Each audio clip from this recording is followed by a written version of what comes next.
It is so disappointing to read the news right now in the US if you are someone that cares about the environment and the climate and our future. While this is definitely impacting our goals to get to net zero by 2050, I also want to say on a positive note that there is progress happening. Nothing is ever permanent. Problem is, it needs to happen collectively. Right now, we've crossed 6 out of 9 planetary boundaries, and these are thresholds within which the world can operate safely. So 6 out of 9 is not good.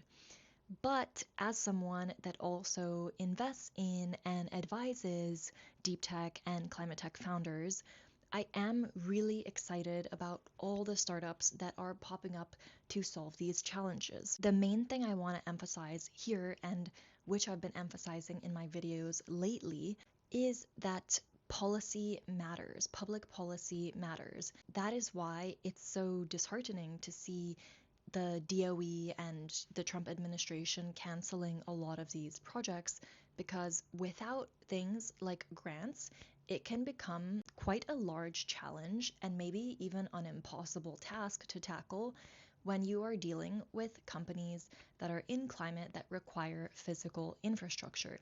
And that is why I recently shared in my Conscious Tech newsletter last week and in a few videos about the Valley of Death. This is when companies, startups, I should say, are trying to build their first facility or factory.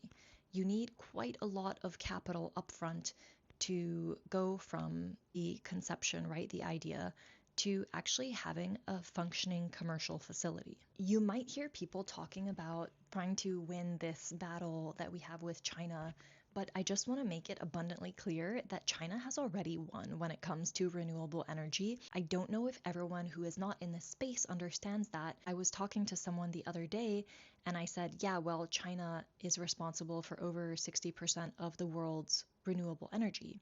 That guy was like, oh, I had no idea. The news doesn't report that. Pay attention to where you get your information from.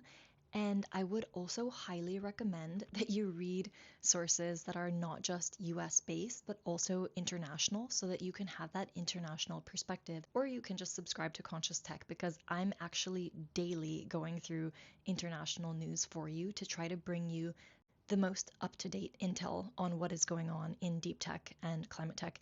And that's not only capital or what's going on with new startups and technologies, but it's also understanding how policy is impacting the success or failure of these startups.